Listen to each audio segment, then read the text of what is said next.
the Adams Board of Selectmen to order. Tonight is our reorganization of the board. First, please join me in standing and pledging allegiance to our nation's flag. I pledge allegiance to the flag of the United States of America and to the republic for which it stands, one nation, under God, indivisible, with liberty and justice for all.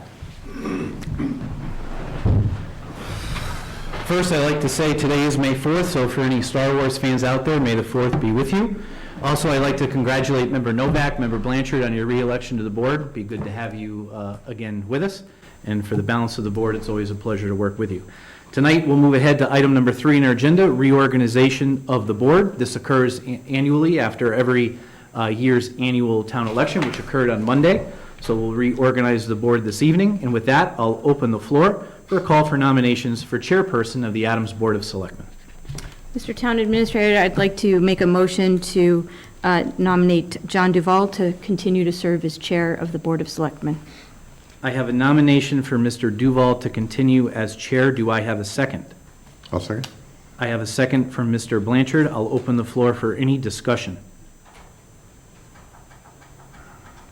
Hearing no discussion, I'll call for all those in favor.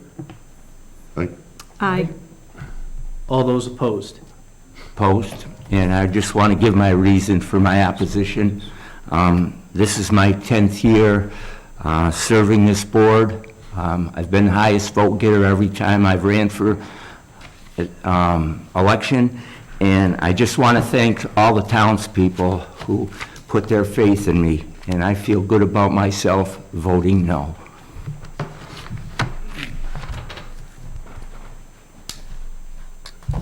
I have 3 in favor, 1 opposed, and 1 abstain. Is that correct, everyone? Mm-hmm. Okay, with that, the motion carries. Mr. Duval will continue, and I will pass the gavel for further movement of the agenda and items. Thanks, Jay. That's going to be difficult to follow. Good job. Thank you. Next, we have for vice chair. Any nominations for vice chair? I'll nominate Christine White for vice chair. Motion made by Rick. Do we have a second? I second. Second by Howard. Any discussion? Any other nominations for vice chair? Okay, so we'll vote. All those in favor of Christine as vice chair, say aye. Aye. Opposed? Opposed? Opposed. Same And- reason. Yep, And an abstention. and 1 abstention. Okay. Next on the agenda is the approval of minutes. We have 3 sets. The first one is April 20th, 2022. I alone will not be able to, I did not attend this meeting, so I will abstain from this. What is the board's pleasure? Mr. Chairman, I'll go ahead and make a motion to waive the reading of the minutes and approve them as submitted for April 20th, 2022. We have a motion by Christine. Do we have a second? I'll second. Second by Rick. Any discussion? Hearing none, all those in favor say aye. Aye. Any opposed? None, unanimous. The next set, April 21st, 2022, was a budget workshop, I believe. Myself and Rick Blanchard will not be able to, well, we did not attend that meeting. What is the board's pleasure? Mr. Chairman, I'll go ahead and waive the reading of the minutes and approve them as submitted for the Thursday, April 21st, 2022 meeting. Motion made by Christine. Do we have a second? I second it. Second by Howard. Any discussion? Omissions, changes? Hearing none, all those in favor say aye. Aye. Any opposed? Abstentions? Aye. 2. And the third set is April 28, 2022, which was the final budget meeting, I believe. Howard was not at that meeting. What is the board's pleasure? Mr. Chairman, I'll go ahead and make a motion to waive the reading of the minutes and approve them as submitted for the April 28th, 2022 meeting. Motion by Christine. Do we have a second? I'll second. Second by Rick. Any discussion? I just want to thank Deb Dunlap. The month of April is a busy month with a lot of meetings, and she was able to get all of these meetings out in a timely fashion, and I just want to say thank you very much for your hard work to do that. Any other comments? Hearing none, all those in favor say aye. Aye. Opposed, none. Any abstentions? Howard abstains. All right, thank you. Public comment. Anyone from the public who would like to address the board with anything that's not on this evening's agenda? Sir? Please state your name, organization. All right, ma'am, my name's Wayne Piaggi, 22 Temple Street. Couple things. When we come south into Adams, we all get to the Rotary. It's pretty beat up.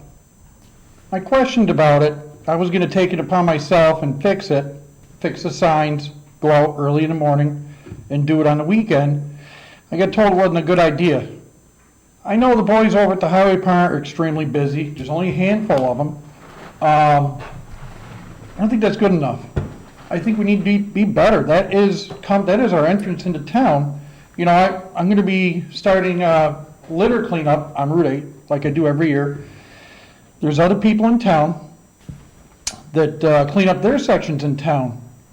And we used to have a volunteer group in town, but it disbanded.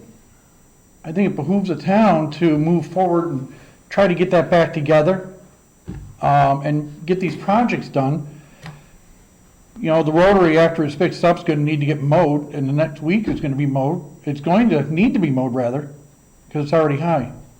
And I was thinking flowers, something, be nice in there along those lines. I don't wanna start the group, I'll help out. But if somebody can take the lead, I think it would benefit the town greatly. So the first item you mentioned were the signs to the Rotary. What's the issue with the signs to the They've been Rotary? hit a couple times by tractor trailers. I see. Do you want to respond to that, Jay, or? No, we'll take a look. Okay. That's something that DPW should be doing, is adjusting the signs for sure. Well, I mean, if there's only a couple of them, they're doing, you see Facebook, they got a blacktop. I understand that, people are upset about it, I get it. We'll look into that, DPW, for the signs. And the next was the inside of the Rotary? Yeah, there's a big tractor trailer ran through it, probably knocked that sign down when it happened. And I have a couple ideas for that. Now, nobody should be going through there, of course. It's built, designed per state for 53-foot trailers. And for lack of a better word, the laziness of drivers, they're running through it. I travel all over the country in Canada, and when I come to these rotaries, there's big signs. And they say, if you touch the inside, it's not what the sign says, but if you touch the inside of the sign, it's a $1,000 fine. I think we should take advantage of that. You know, you're the town fathers. I don't know how to go do it, but we could make an ordinance. Well, we can- Fine people because they're doing it $1,000. I mean, that thing gets hit once a month. We can make $1,000 a month, put it in free cash. You know, what a better way to make money. I'll just ask the town administrator if he wants to respond to that. Not as easy as it sounds. I'm sure. It would require legal research, and then through traffic commission, would require, traffic commission's really the folks to talk to about that more than anything. And I don't, what you mentioned, Wayne's Canada, I don't know if that's possible here in the Commonwealth. No, they do it all over. They do it all over the country here. But feel free to inquire when we're going to have a traffic commission meeting. It doesn't happen all the time, but when they have enough on the agenda, they do have a meeting, so Yeah, that's it's something. a great topic for them. Right. All right. So that's the route we can take for that. The traffic commission could research it, and then they come back to the Board of Selectmen for a recommendation. And then it has to go to town meeting to adopt it as a bylaw, which would be enforceable, All right. assuming someone's able to catch the person with an identification mark or license tag or something along those lines. Well, in these rotaries that I see, we could ask, and again, it's up to you, we could ask Specialty Minerals to put a couple rocks on the corners that are damaged the most.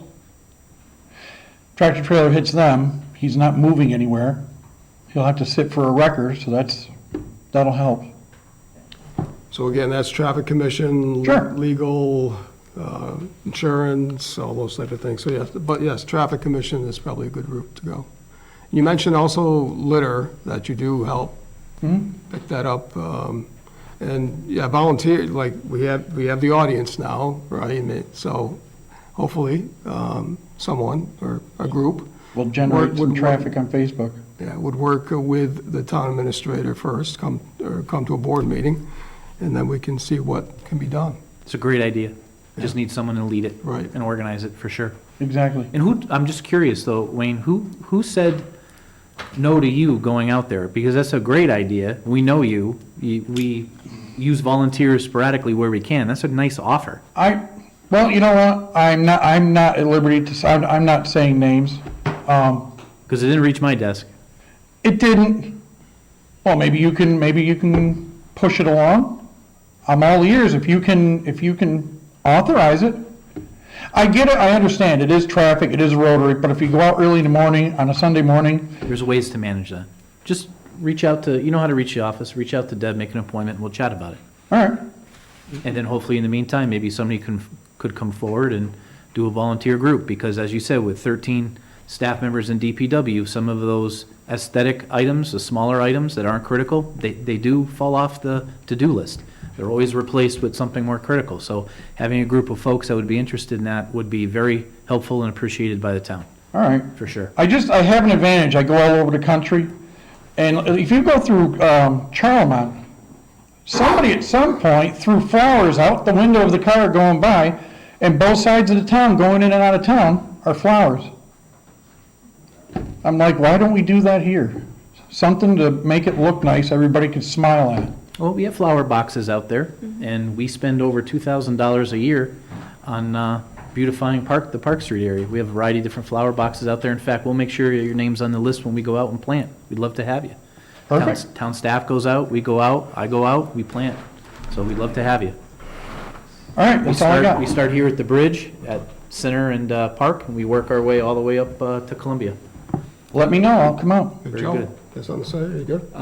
Well, Wayne, I concur with you with the trash in this town. It's an eyesore for people coming to town, and it's always been that way, and it doesn't seem anything happens about it. Concerning the rotary, it's beveled down so that trucks have the ability to go on it. It's not a curb cut where the curb is high.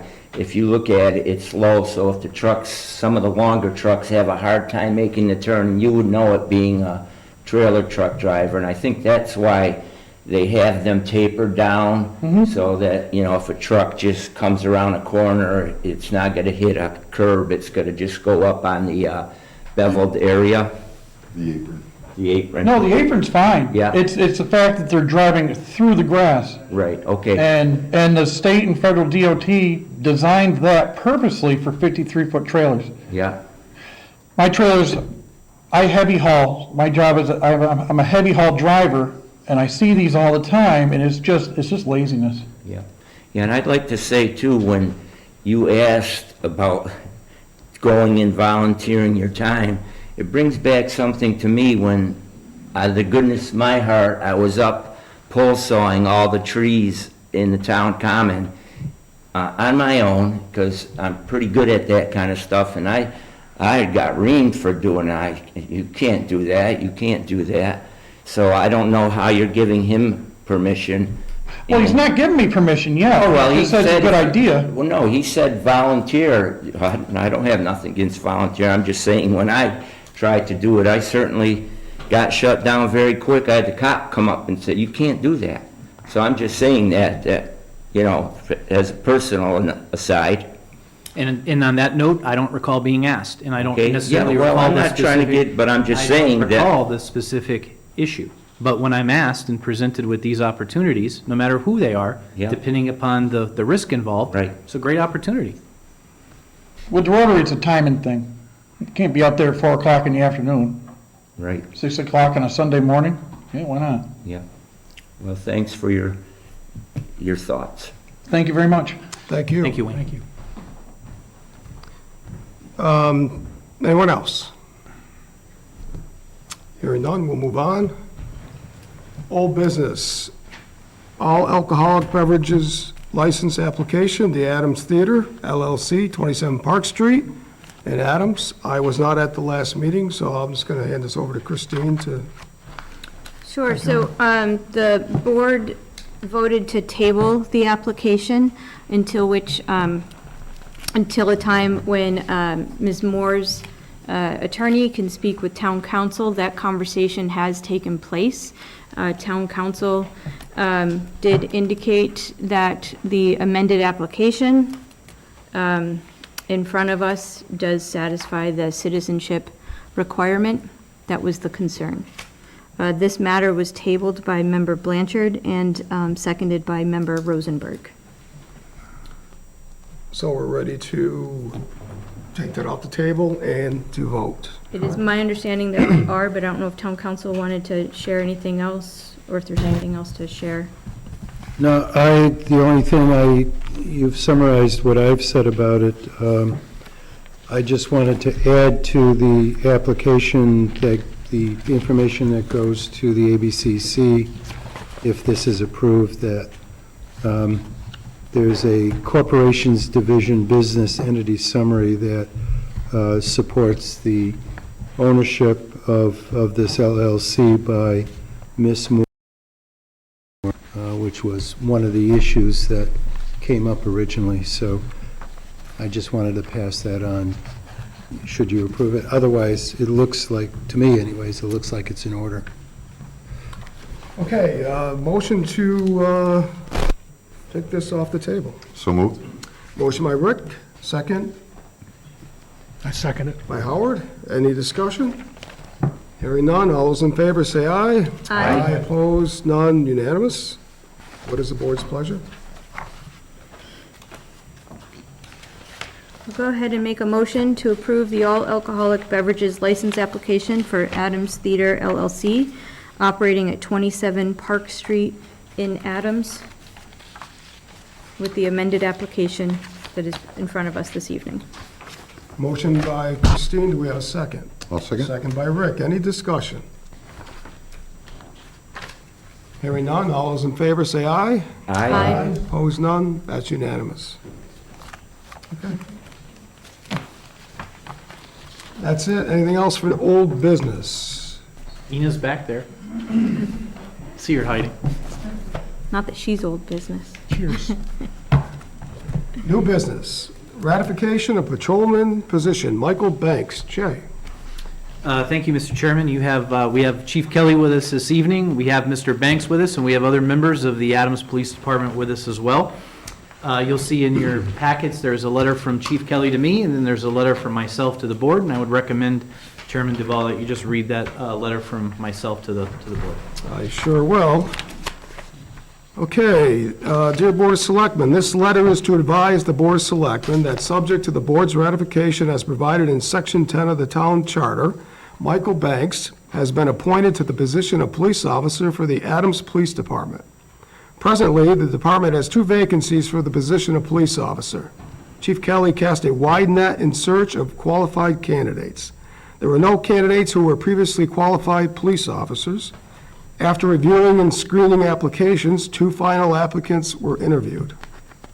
The interview panel consisted of Jay Green, Town Administrator Chief Kelly, Sergeant Malloy, Training Officer Baker, and Finance Director Krista Wojcik. I am pleased to announce Jay Green, Town Administrator, to present for your ratification this evening, Mr. Michael Banks as candidate for police officer.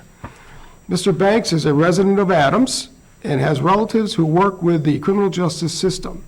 During his interview, Mr. Banks displayed an excellent aptitude, ethic, and determination that is indicative of someone who has the potential to become a member of the Adams Police Department.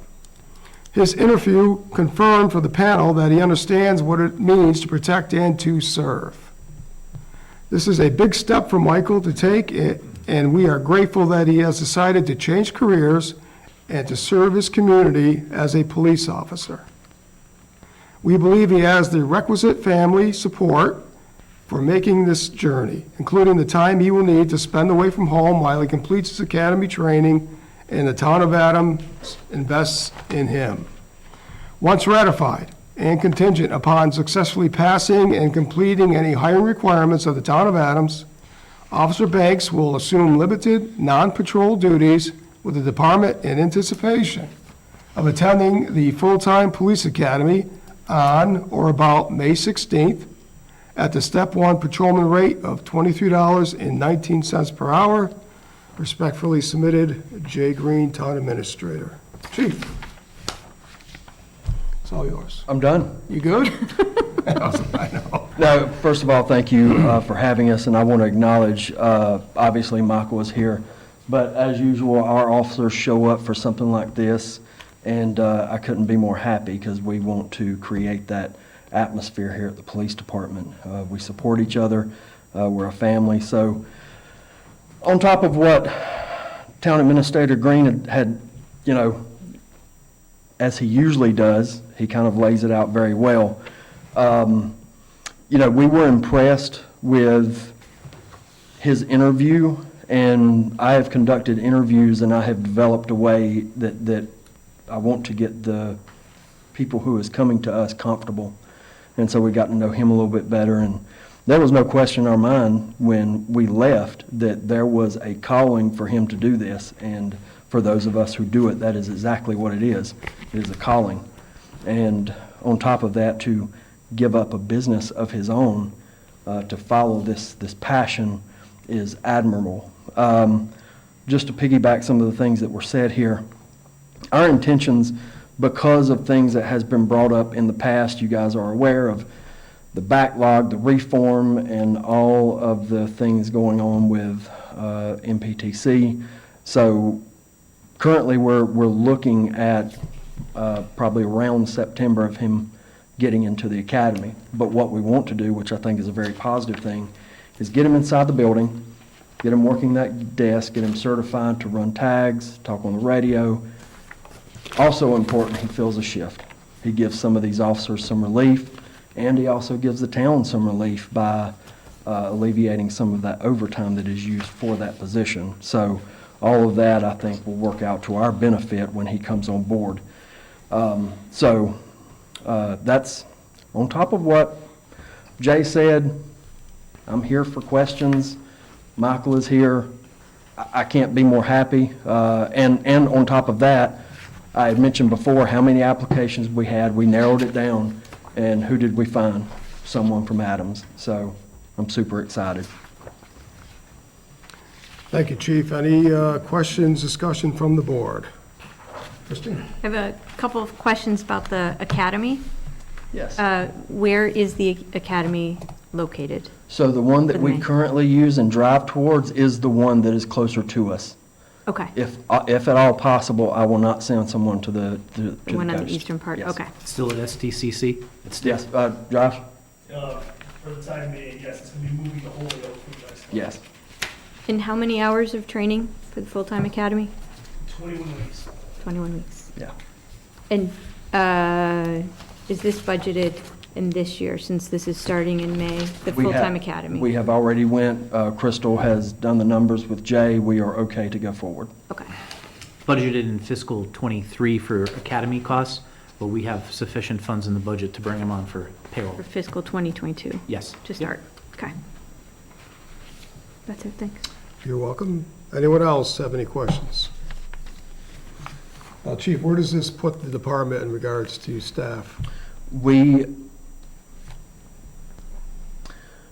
So after the end of this week, we will have, considering this moves forward, Michael will become a part of us, we will have one position after the end of this week.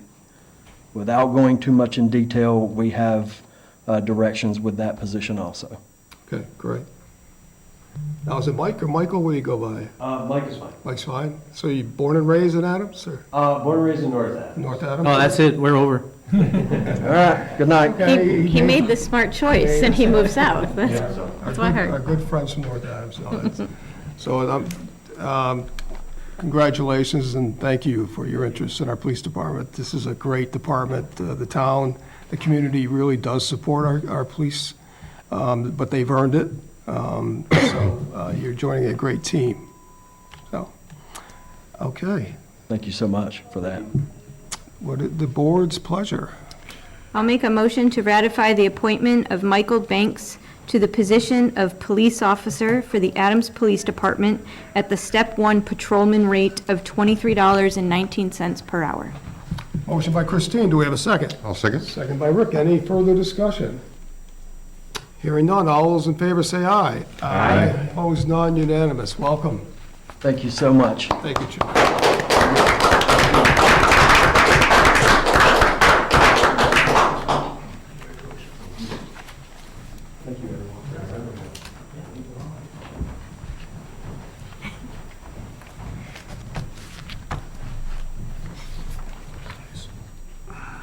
Okay, those are fun things to do.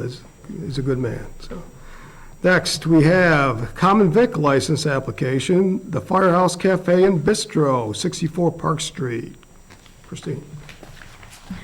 This is just a routine application that's being put in front of us.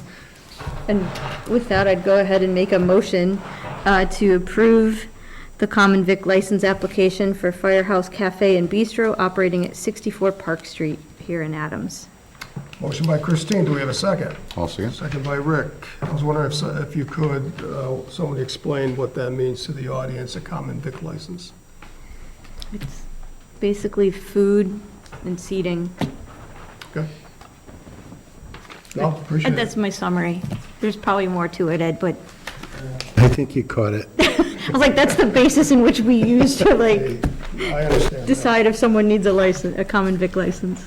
It's an Old English term for essentially a common peddler of provisions. Right. Okay, we have a motion and a second. Any further discussion? Does anyone know when they're going to open? They've indicated in May, so we're in May. Looking I forward to think they're that. just getting their paperwork in order, Okay. like this one. We have a motion by Christine. Did we get a second? Yes. Okay. Howard? I think Rick. Rick was Rick, thank you. Any further discussion? Hearing none, all those in favor say aye. Aye. Opposed, none, unanimous. Okay, next we have 4 facility use requests. The first one is the Adams Visitors Center and Grounds, Adams Events Committee, July 8th, July 22nd, August 5th, August 19th, 2022, from 6 to 10:30 PM for movie nights. Town Clerk Haley, Good evening. good evening. I'm very excited to say that the Adams Events Committee is going to come back again this year and provide some free movies for the summer. We'd like to move the movies from Town Hall lawn to the Visitor Center. In case of rain, that way the movie could just be moved inside versus having to have a rain date or carrying it out over till next year. So that's why we have the request for movies to be at the Visitor Center lawn. Any other questions? Okay, great news. What is the board's pleasure on this? I'll make a motion that the board approve the facility use request for the Adams Visitor Center to the Adams Events Committee on July 8th, July 22nd, August 5th, and August 19th from 6 to 10:30 PM. Motion by Rick, do we have a second? Second it? Second by Howard, any discussion? Hearing none, all those in favor say aye. Aye. Opposed, none, unanimous. Next, we have the Adams Visitor Center and Grounds, the Adams Events Committee for July 12th, July 19th, July 26th, August 2nd, August 9th, August 16th, and August 23rd, 2022, from, I assume this is 6:30 to 8, or is it 5:30? 5:30. 5:30 to 8, thank you, for summer concerts.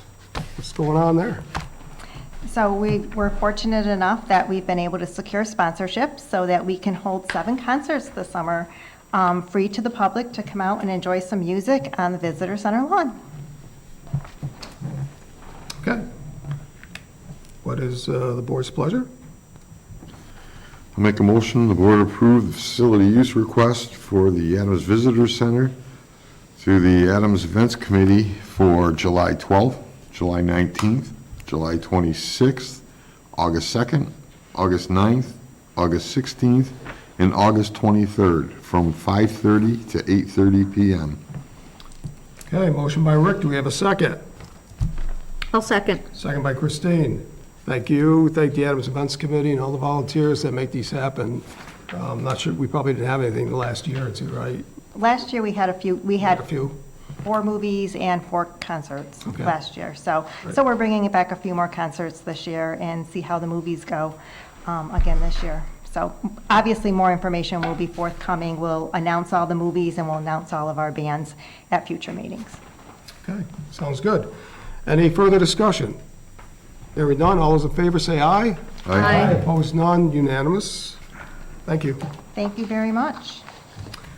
Next is the Adams Visitor Center, Glendale, Berkshire Scenic Railway Museum, May 14th, 2022, from 12 p.m. to 3 p.m. for New York Central System Historical Society lunch.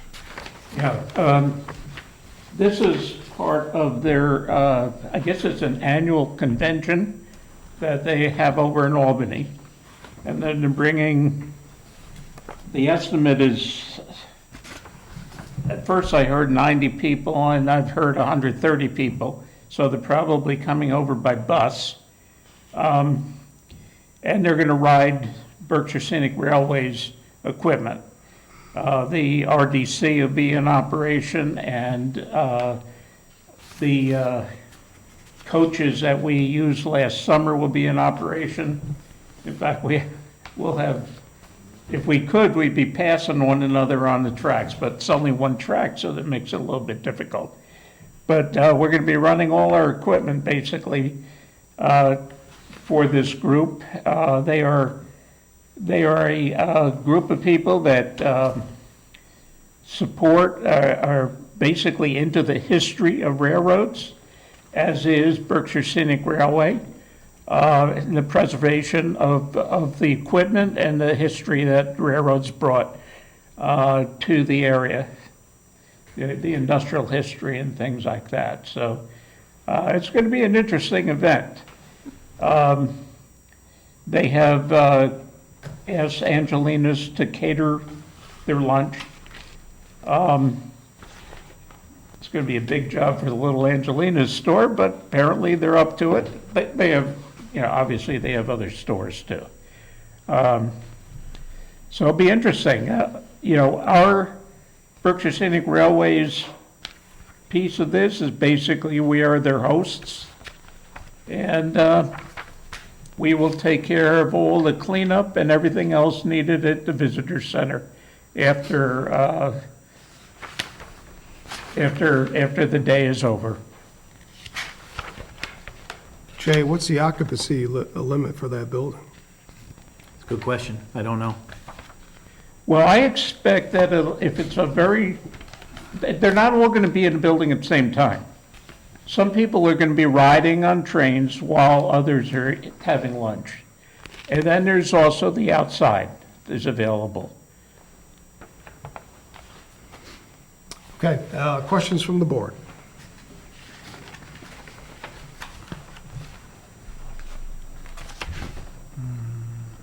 Sounds like a nice event to invite some Well, people from New York over. it brings a whole bunch of people into town. Very nice. By bus, though. It's the train historical society. Well. They're coming by bus. Well, I'm sure there'll longer be some conversation. cars too, but we've had some historic groups that show up in antique cars. That's fun too. So, all 4, I think it's great that they're going to they plan on holding that event here, which hopefully maybe the media can get a hold of that.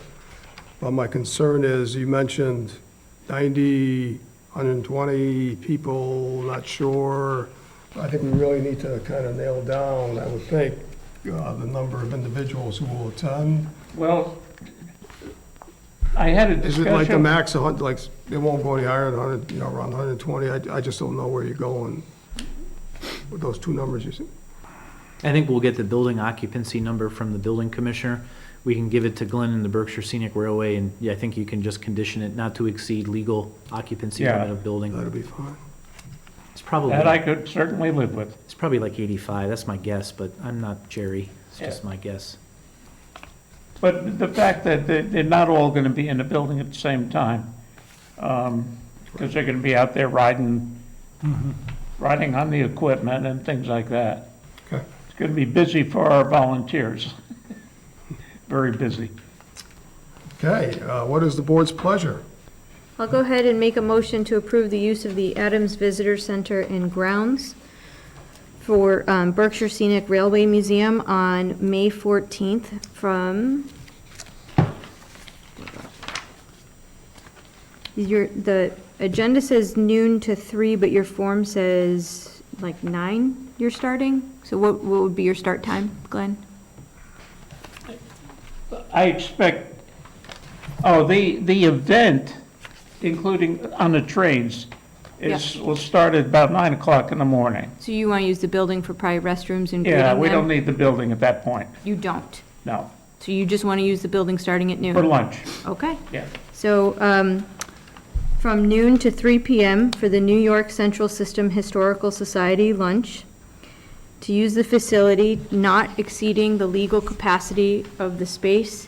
And I would just also add that your planning would be in coordination with the town administrator's office, so that they're aware. Motion by Christine, do we have a second? I'll second with a request. Second from Rick. Go ahead. The request is include the Adams train station. It's No. also checked on here. Berkshire Scenic has a lease for that, which is still in place, so they don't have to apply for it. Yeah. Okay. Oh, right, because it is on their form? Is that what you're? Yeah, it's on, Yep. checked on the form here. No, they have, you recall, sometime in 2020, I believe, the board approved the lease for Berkshire Scenic to use the train station complex for standard events. This would be a standard event for them. The lease does not include the visitor center, hence the facility Yeah. use request. Any other discussion from the board? Hearing none, all those in favor say aye. Aye. Opposed, none, unanimous. Thank you, Glenn. Thank you. One other word, since I'm here, we're talking about the railroad. Last year, we ended up carrying just short of 9,000 passengers. So far this year, we've got 1,500. So if things continue as they did last year, and we hope it'll be better, we could be carrying, could be as much as 12,000 passengers, and that's all people, that's all feet on the ground here in Adams. It's good news. Plus you got an extra 90 or 120 here. It's all good. Thank you, Yes, Glenn. it is good. It's all good. Now we need to do something with them while they're here. Yes. Hey, Angelina's is going to do well. I'm sorry? Angelina's will do well. Oh, yes. I'll be very happy. So that's, okay, we have one more. The Greylock Glen. Ed Sarchewski, Roadrunners Club of America, June 19th, 2022, from 7 a.m. to 6 p.m. for registration and trail races. Is that here? At this time, Chairman, the staff, myself and Donna in particular, are recommending that the matter just be tabled due to the construction sequencing in the area. We want to be sure that the construction will not interfere with the event or vice versa. Okay, so the plan is for you to reach out to them, to Ed? We need a little bit more determination from After the you- contractor in terms of where they'll be at that period of time, and we'll go from there. Good song. Okay, so a motion to the table So moved? by Rick. We have a second? I'll second. Any discussion? Hearing none, all those in favor, say aye. Aye. Aye. Any opposed, none, unanimous. It is now tabled. That is it for facility use request. Next, we have closed town meeting warrant. Did we receive any citizens petitions? We did not. Okay. So the board will move to close the town meeting warrant time period. And the next meeting, we will be reviewing and voting on the warrants for town meeting. Correct. Do I have a motion by the board to close town meeting warrant? So moved. Motion by Rick, do we have a second? I'll second. Second by Christine, any discussion? Just a curiosity question. I mean, it was open with the closing date of today. Doesn't that mean it's already closed?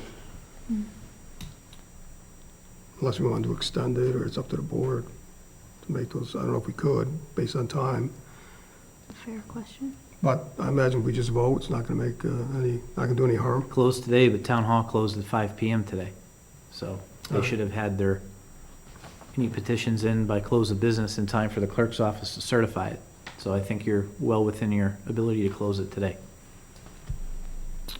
Well, no, what I was asking is, do we actually need to? Because the motion to open it was from then to close at close of business on the 4th. I just don't think it does any harm, we just vote. Okay. It's the same result as the closing of the business today. So we have a motion, a second. Any further discussion? That was a good point. Hearing none, all those in favor say aye. Aye. Anyone opposed? None. Unanimous decision. Next, finalize and approve DEP State Clean Water Revolving Fund borrowing for wastewater treatment plant upgrade / improvement project. Mr. Green. We have our engineer from Ty and Bond joining us this evening. Just going to fire this up for him.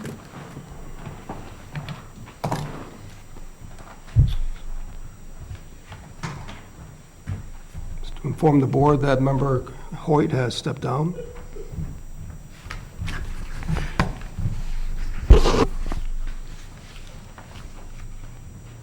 Per requirement.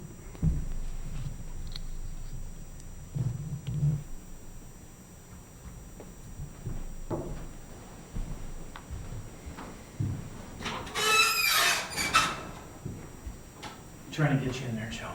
That's quite okay. There you go. That really needs to be greased. While we're waiting for Chris, I'll just set the stage. Town meeting last year authorized the borrowing of a sum of money in order to upgrade and improve the wastewater treatment plant. We've had multiple conversations over the past year about that. At the time of town meeting, there was an estimate provided, knowing that we had to go forward with the bidding process and there's other costs associated with that work. We're now at the point where the project was out to bid. We had one bid, the bid came back at 6.5 million. So now we're at the point where we need to determine the actual dollar amount that the town will borrow using the state revolving fund and go from there. So in front of you are a couple pieces of information that you have. The first one is just some bullet points. Most of these items have been discussed before. There's nothing new on there, but particularly in the grid section, I'm just going to walk you through once Chris joins us. I'm going to walk you through all of that.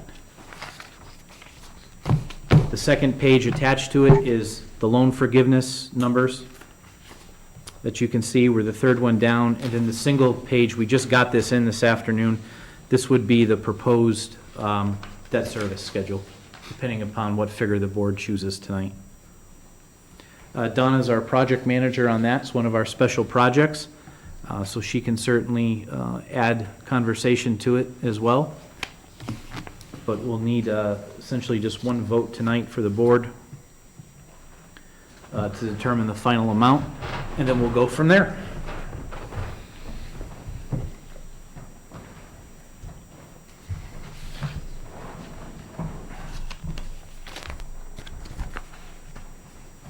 So the amount approved by town meeting was a estimate that we provided, right? Yes. So it did increase, many reasons, which we know that the cost of material has increased over time, so, and you indicated 6.5 million is now Our base bid was received at 6.5 million. So everybody, you know Chris over there from Ty and Bond. Chris is our, Hey, Chris. Chris is a vice president. For those at home who might wonder who this is, Chris is a vice president with Ty and Bond. He's been our principal lead on the project. Chris, what I presented to the board is essentially the numbers that you guys distilled down for us in terms of what the final amount for the loan should be in light of some of the borrowing requirements, the construction service fee of Ty and Bond to manage the project during construction, as well as what the base bid came back at. So I'll let you take it from the point of just explaining the bid process and what numbers came back and where we're at. Yep, give me 1 second, Jay.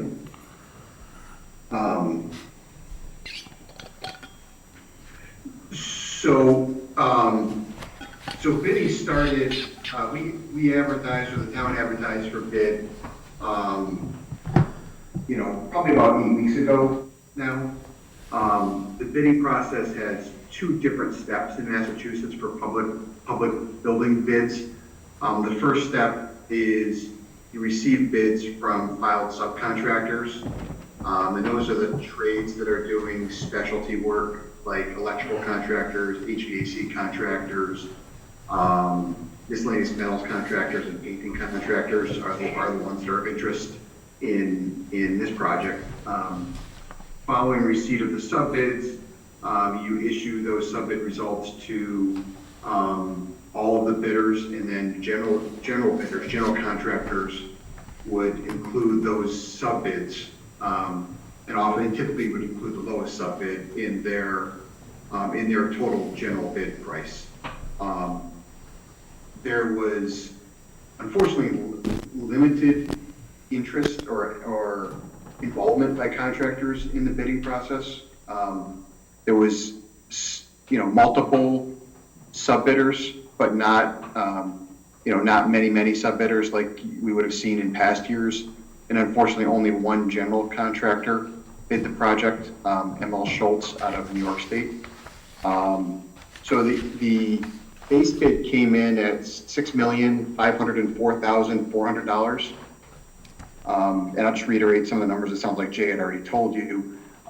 Because this is an SRF-funded project, the SRF program will allow a 5% contingency to be carried and funded through the SRF program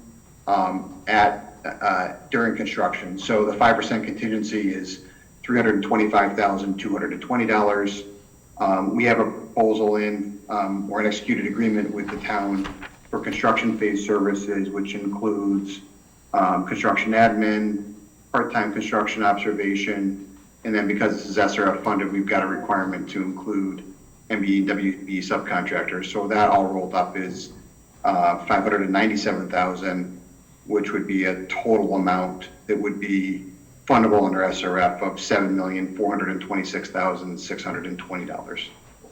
So that's your bottom number on the form that you have in front of you. I guess the question for the board tonight is, we have 2 options to fund the construction service fee for Ty and Bond, which materially affects the amount of money that we would borrow from the SRF.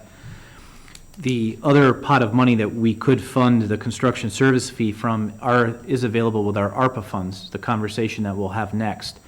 The relevant item for the board to deliberate and consider tonight is, we have the ability to pass through the construction service costs and roll that into the borrowing for the number that Chris said of $7.4 million. If we choose to remove the construction service fee of $597 out of it, we can pay for that out of the one-time ARPA funds, and that reduces the borrowing to $6.8 million. Some of the other factors that I would bring to the board's attention that we've talked about before, and they're bulleted above these numbers, is the fact that already DEP and the SRF has approved a 17.4% loan forgiveness using both our disadvantaged community status as well as additional state ARPA funds. In the materials that I was provided today by the SRF, which is labeled Draft Schedule C, you'll see the asterisk at the bottom that says that loan forgiveness has only been calculated at this point with the original estimate of $5.0 million. It's entirely possible that once the board votes tonight on the final amount that they'd like us to proceed through with Ty and Bond, that has to go back to the SRF for approval. and it's quite possible that they'll apply that entire loan forgiveness over the entire amount. We just don't know yet, and that's why they put the caveat on there. But you'll see draft Schedule C, and the numbers don't equally match up because there's administrative fees and charged, et cetera. But I wanted to have enough information for you tonight to make that informed decision regarding how we want to pay for the construction service fees. Donna, is there anything you wanted to add to that conversation? Did I hit all of our bullet points? And Chris, feel free to jump in. Yeah, I mean, I think you covered it nicely. I mean, so I just want to point out, as you said, though, the higher percentage, I mean, we do believe that they will approve that forgiveness for the larger loan amount, so that just that much more of an overall project is going to be forgiven. So the 17.4% over the larger number amounts to almost $1.3 million. So it's a much larger number that is forgiven. So I wanted the board to understand that too. In terms of ARPA funds, what we'll talk about briefly, afterward is initially with ARPA funds, the way that the Treasury guidance first was unrolled was that you could only use the ARPA funds for essentially wastewater and clean water drinking programs unless you chose to use it for a revenue loss provision, which required an algorithm that didn't make much sense for us, and considering the amount of infrastructure work that we had in water and wastewater, it made sense to use it. This past January, Treasury rolled out some guidance that was presented to me at a workshop I attended a few Saturdays ago that we're going to discuss and that we're going to ask the board to vote on. If the board votes on it, it actually allows us to use the ARPA funds for any general government services. That opens up the spectrum for us to use those funds for more projects than just wastewater and water like we thought. So one of the things that Donna and Ty and Bond and we discussed about was we initially thought 597 charged the construction fee to ARPA. In this situation, the construction service fee can be covered by the bond amount, and that allows us to spend $597,000 with ARPA funds on other needed projects, whereas the revolving fund can only be used for clean water drinking projects and then specifically this project itself. So that's essentially what we're looking for tonight for guidance. Chris, did I miss anything there? Yeah, no, that was a great summary. Just one small nuance on that. Because if the engineering services are covered under the SRF loan amount, Ty and Bond would be obligated to include MBE and WBE services. And right now we're intending to utilize subcontractors primarily to perform part-time construction observation. It's less efficient for us typically to use subcontractors. There's we can pass more savings on to Adams if we didn't use subcontractors and used our own people for that.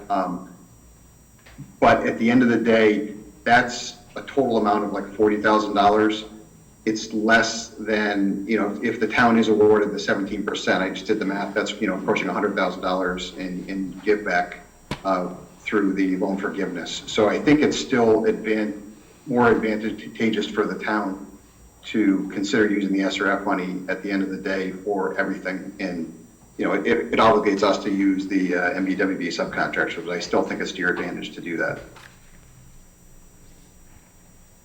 I have a question.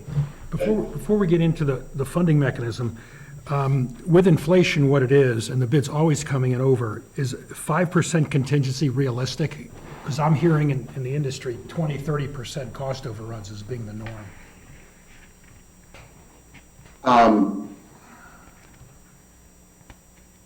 It's a risky world to do construction right now. That's a great question. SRF will only give you a 5% contingency. Their whole program is set up where they will not grant more than 5%. So if more than 5% contingency is required, the town would need to come up with that on their own. The 5% contingency is usually there to cover two things. It would be unforeseen conditions, change orders would happen because the contractor is pulling apart, old equipment, materials, things like that, and they get into things that weren't foreseen, in the original design. So you're paying change orders for that, and then sometimes that contingency would be used for additional things that the town would elect to put into the contract. That a pump breaks 6 months from now, and you elect to use that contingency fund to fix a pump. you have a fixed bid going in and with the contractor. So you do have a fixed price with ML Schultz if you elected to award to them. So, you know, we would push back on just simple escalation changes to the extent we can. It is a very uncertain world though, and there are some things that the contractors are saying are you know, out of their control. They'll use words like force majeure or act of God, you know, which are contractual terms that'll say that they are, you know, they have the opportunity to ask for more money. I'll give you a simple example of that right now.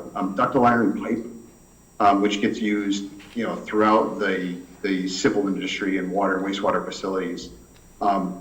All the major ductile iron pipe manufacturers in the U.S. are sending letters to contractors and to their suppliers that basically says, we will not guarantee any pricing until the pipe is delivered.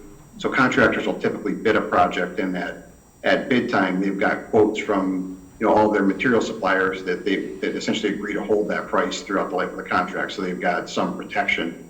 The ductile iron pipe manufacturer is saying we can no longer do that.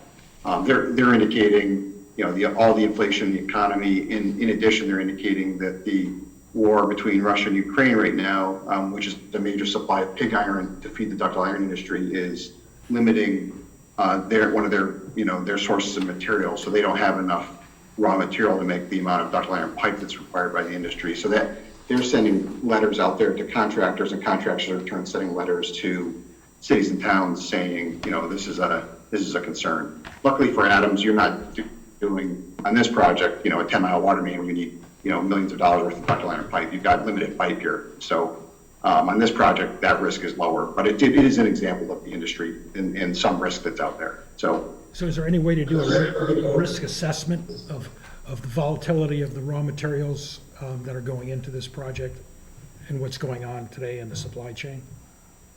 What I see in other contracts for the most part is that for now, most material suppliers are continuing to hold their prices. So what you're buying on this project is mostly equipment, you know, whether it's clarifier equipment or aerators or electrical gear, things like that. And then there's some raw materials like wire and conduit, things like that, and pipe that are out there that are supporting it. To date, we're still seeing stability in material suppliers mostly holding their price. You know, I'd like to think that the world we're in is going to level off, but 2022 still looks like it's going to be kind of a rough road for the construction industry in terms of pricing. So I don't think I'm smart enough to do that assessment. I don't know if anybody is, to be honest, in terms of giving you some assurance on what is enough contingency. So then historically, 5% has been adequate. Like you would think, historically, 5% would be more than adequate for a project like this. If you know, the town would have to make some tough decisions during construction. You know, but you know, 5% is a pretty significant amount of money for conventional change orders. Can't guarantee you it's enough, but it typically is a pretty solid amount. I would say that, you know, just collectively, we're going to have to work to hold the contractor accountable. Often we're asked to find creative ways to use alternative materials they're proposing. You know, if they can't get this material, is something else going to be more equal? And then we have to have a discussion. Is that something that would be, the town would be willing to entertain or not? And, you know, if you can work with a contractor, you can still do a decent job of controlling price and getting a quality product at the end of the day. That's a tough question. I don't think it did a great job. I think we have to have a discussion then about the very real possibility of a more than 5% cost overrun, and what do we do about it so that we don't bring the project to a complete standstill and not having a sewer treatment plant online when we need it. So yeah, I think that's an internal discussion of the board. One thing that helps is in the process reacting quickly to contractor needs. You know, they're going to send in shop drawings for materials that Time Bond will review, and we're going to want the wastewater staff to take a look at it, make sure they're comfortable with it. The quicker we can turn those around and they can place hard orders for material with approved shop drawings, then, you know, the quicker that they can 100% assure they've got a locked in price. So you just got to be flexible, nimble, in a world like this, and just work hard to make sure that, you're getting what you want at the end of the day, but making decisions that, collaborate with the contractor to try and get you across the finish line. So in your other projects, in the other projects Ty and Bond has going on, are there any lessons we can learn based on the volatile supply chain and the construction industry? The biggest thing I see right now is less of the price escalation. It's more concerns about delivery schedule. So we're seeing consistently through a broad range of different materials that something that might, used to take 10 weeks from the day you order it to show up on a job site now might be 25 weeks or something like that. A generator that might have used to have been 36 weeks is now 52 weeks, or longer. So it's just recognizing stuff is going to take longer to get to the job site. That is really difficult on projects where you're building like a new building and you've got to have, pipe under the foundation. So I'm doing a job in Connecticut right now where you have to have 36-inch pipe under the foundation, and then we've got to build a building around it. And they can't get the pipe right now. So they're building half the foundation and half the walls, and then they're hoping the pipe shows up. The advantage of the project in Adams is you're not doing one project that's sequential and relies on this step to do the next step. You're doing really, 20 small projects scattered around the plant. So it does make that risk profile come down a little bit just because of the nature of the work here. So one bottleneck is not going to throw off the whole budget, is what you're saying? Exactly. There's not a critical path that holds up everything, for sure. That's definitely an advantage. Okay, thank you very much. So Ty and Bond's going to be working with us on a weekly, daily basis, overseeing this project, correct? Correct, yep. Right, Yep. so you're going to, like with our Greater Lake Glen project, we have the same issue. We're ready for construction, but there is risk. And we try to order the long lead material as early as you can and work with the clerk of the works and with the contractor and have meetings as Donna has and Jay's a part of, and we just work together to come in within the contingency.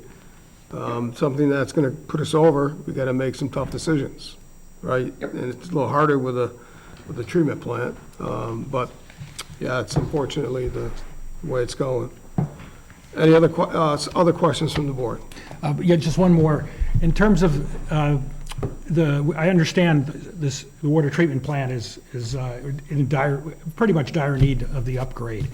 Given the lead time and the longevity of some of the delivery times, what's the risk of the plant not meeting the EPA requirements based on the rebuild timing?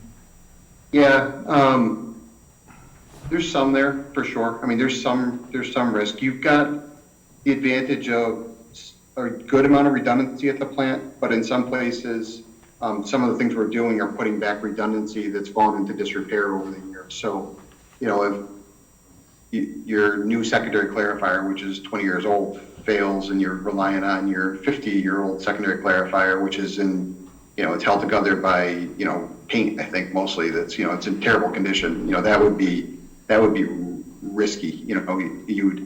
You'd have to make decisions to quickly repair things. The challenge about projects like this that take 2 years is that you're counting on this 50-year-old piece of equipment lasting up until the day you replace it, and then you replace it, and everything's good, and then you're good for the foreseeable future. The difficulty is if something you're relying on today fails, 2 months from now, and it's not going to show up on the job site with new piece of equipment, 6 or 9 months from now. What kinds of decisions do you need to make in the short term to keep things up and running? So some of that is probably inevitable because we're touching so many different things, and the plant's constantly having to do repairs to different things, and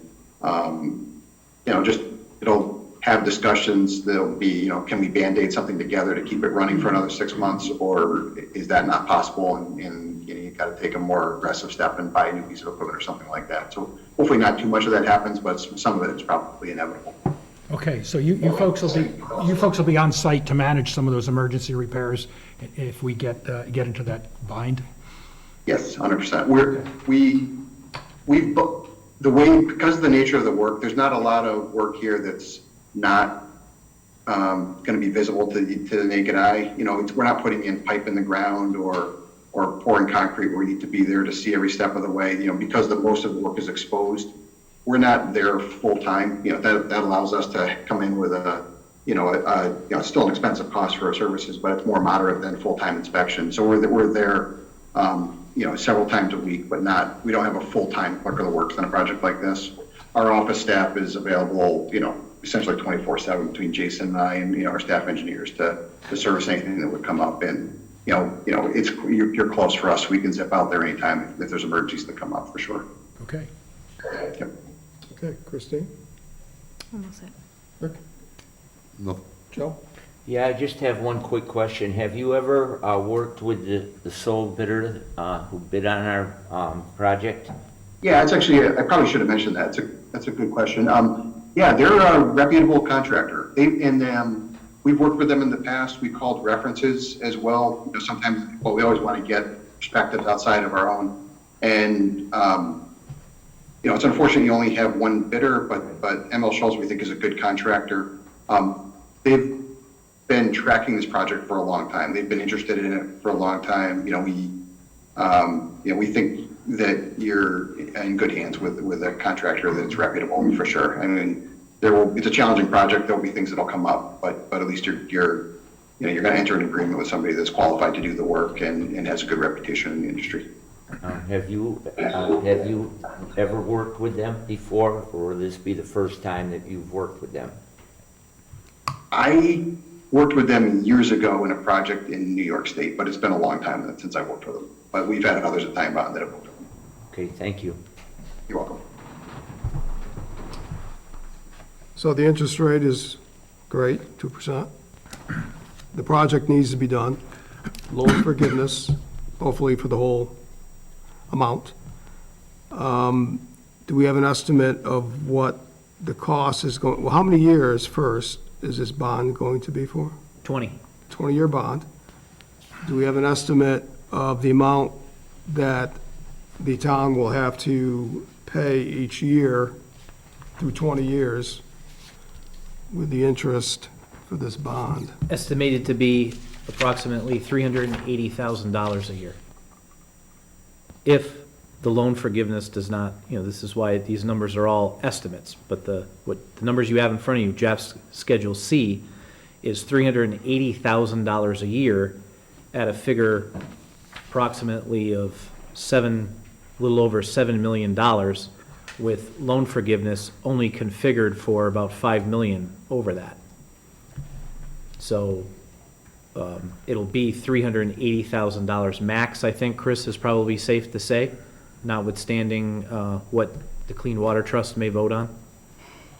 Jay, I don't have that in front of me, so Okay. I trust what you're looking at, but I don't have that. Yeah, this is the bonding schedule for the Clean Water Trust. The numbers are just a little off from our numbers, which they acknowledge because we haven't finalized yet. They just put this together for me in order to answer these questions. But it's about $380,000.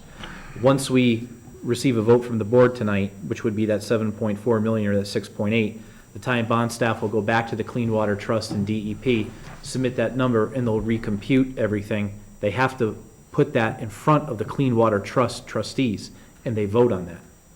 They vote on that figure. We have a verbal word from DEP that they will fund the difference between the estimate and the winning bid, which was the only bid.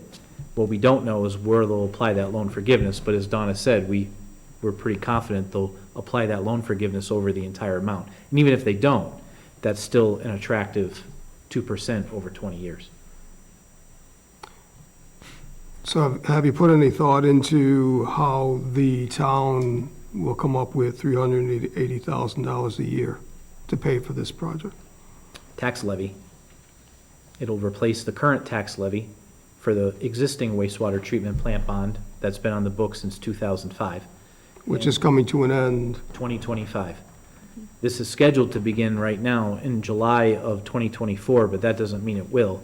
We might be able to petition the trust to not bill us for another year, so it drops. This debt comes on when the other one drops. How much do you know how much we pay per year for the existing bond that ends in 2025? This is $85,000 more than what we currently pay per year. Okay, so the difference is 85,000. Correct. More a year that the town will need to Yes. pay for. Okay.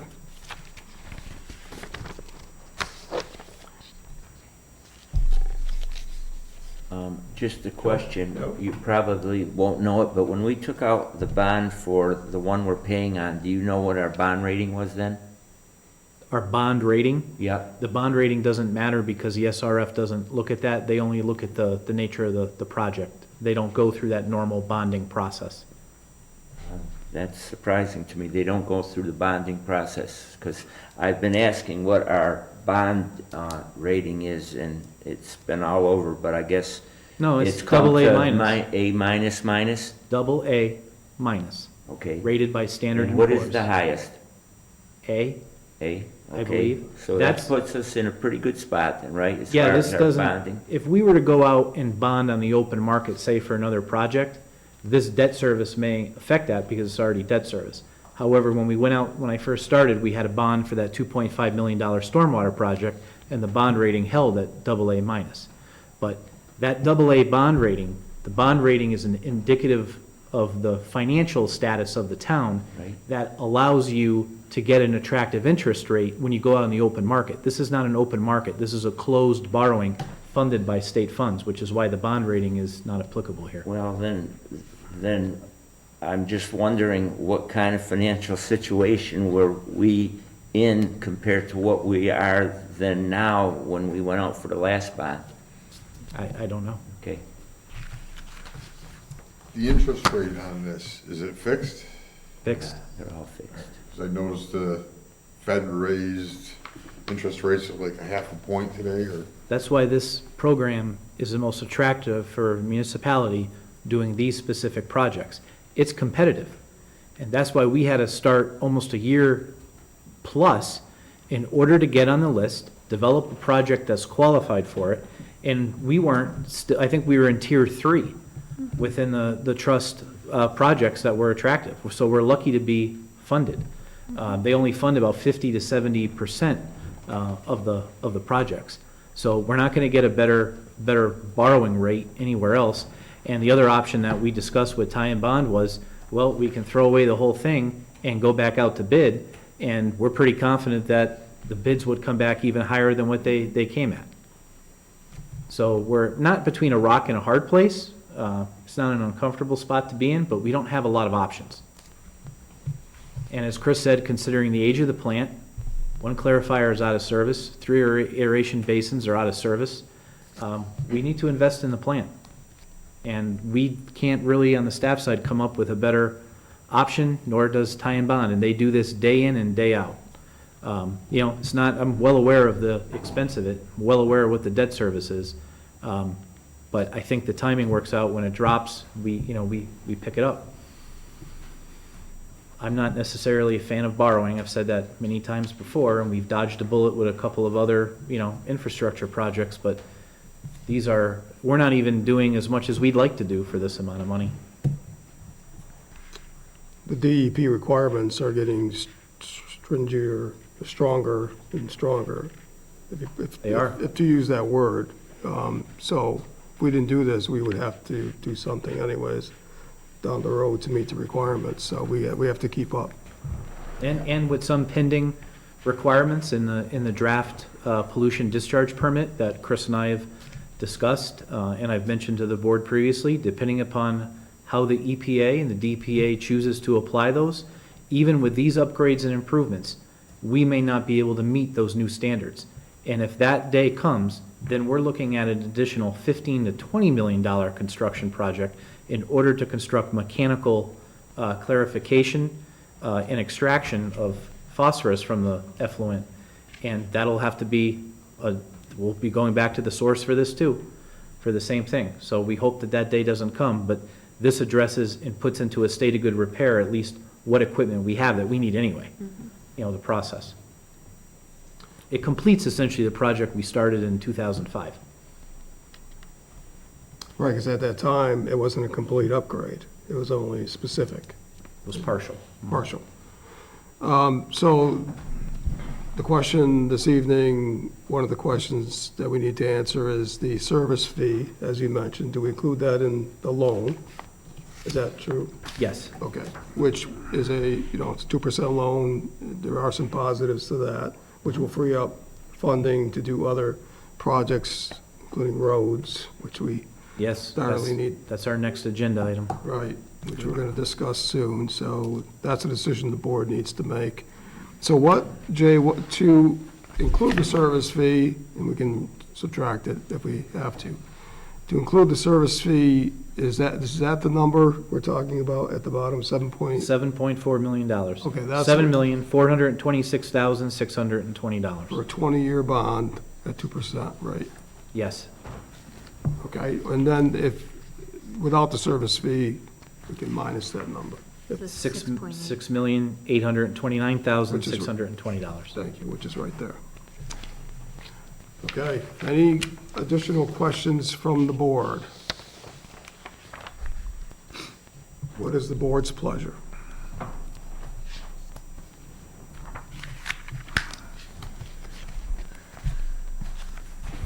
With the information that was presented in the recommendation, I would like to make a motion for the total borrowing with construction service fee in the amount of $7,426,620. Okay. We have a motion by Christine. Do we have a second? I'll second. Second by Rick. Any further discussion?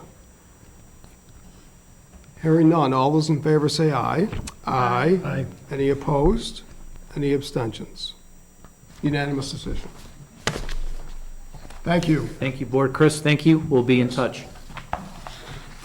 Jay, just as a matter of the paperwork, we're going to need, as soon as you can get it, some documentation of this vote, because that we need to show that appropriation in the application that we're making to DEP, hopefully next few, at least several days, sometime early next week, hopefully. Will do. We'll get you that. Awesome. Thank you. Okay. Thank you, Chris. Thank you. Chris. Thanks, Chris. Okay.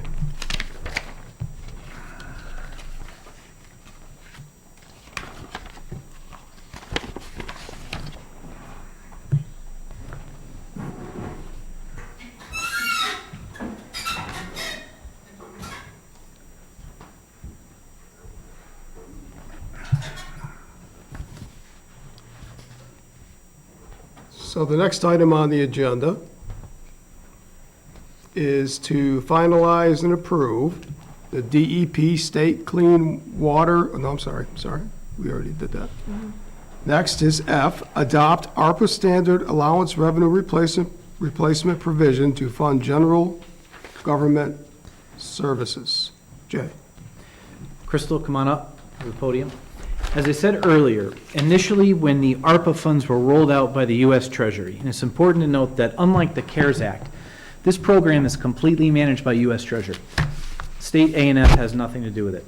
I attended a workshop a couple weeks ago in East Hampton for municipal leadership, and we had a presentation by a few other municipal officials, and they discussed a provision that was issued by the U.S. Treasury in January that broadened up essentially the opportunity for communities to adopt the provision of revenue loss.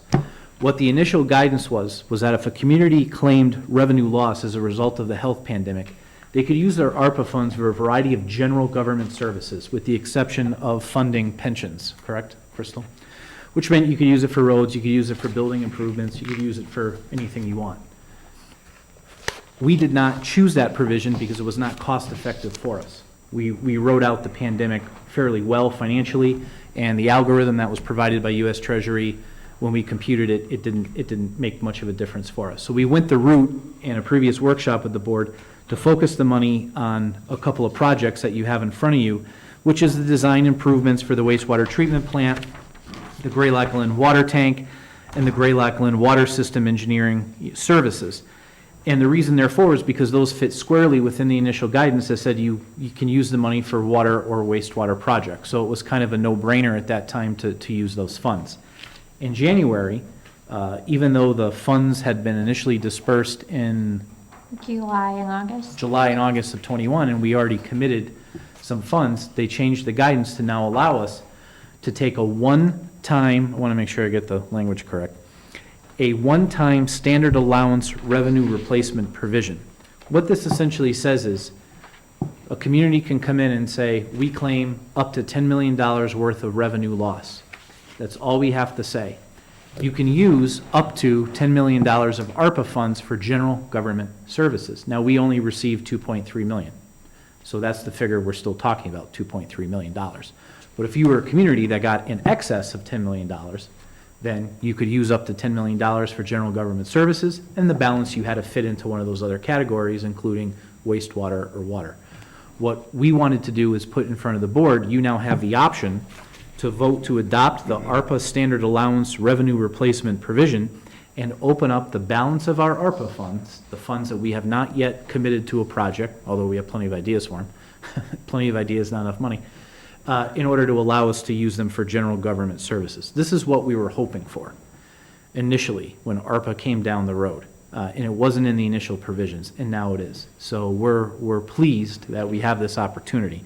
So what you have for items F and G, F is if you were to adopt that standard allowance, and Crystal can go through what that means and go through what the revenue reporting requirements are, et cetera, you'll see that we have an uncommitted balance of about $713,000.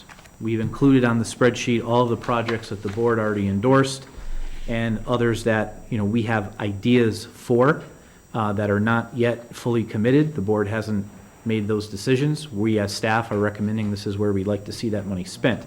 Even with those proposed, or the ones that you see in status pending, the uncommitted balance is $713,944 that we could now use for roads, we could use for building improvements, and other needed capital projects. If the board chooses not to adopt the standard allowance, we have to go back to the original more restrictive provisions, which says you can only use them for wastewater, you can only use them for water, or you can use them for some one-time social service, fees. When you do that, you have to open it up and it has to become competitive, not unlike you've seen other communities do.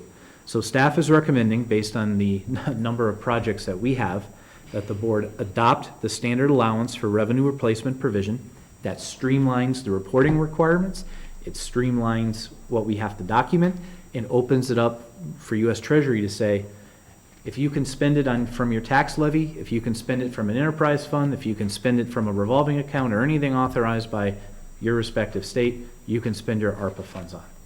So what that means is essentially once you look at this list under G, and there's really no vote needed for G, we just wanted to have the conversation tonight, we have a pretty good amount of money that we can work with. Crystal, I don't know if I'm quoting those numbers correct, so I'm going to let you walk everybody through your sheets here. Yeah, so as Mr. Green mentioned, our total ARPA allocation was $2,394,244.81.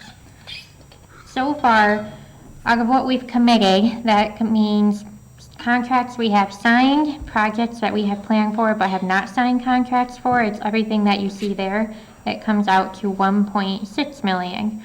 Once you take that out of the $2.3 million, that means there's $713,944.81 that we have not committed to anything yet or made a plan for yet. So that is a kind of remaining balance of ARPA funds that we have to work with.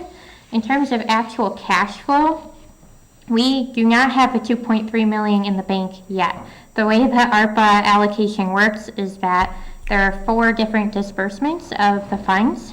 We received our first one on July 14th of last year for $419,000, and then we received our county allocation on August 17th of last year for $777,000. And ARPA rules say that you receive your second round of allocations exactly 12 months to date from your previous round. So I anticipate another $419,000 coming to us by wire in July and another $777,000 coming to us in August. In terms of overall timeline, the town has to commit the funds to a project by December 2024. December 31st, 2024, and we have to have expended all of the funds by December 31st, 2026. And that's ARPA. And Treasury does have quarterly reporting requirements for how we're spending the money. I just had my first quarterly report due on April 30th. And as Mr. Green mentioned, the revenue provision does streamline the reporting requirements significantly.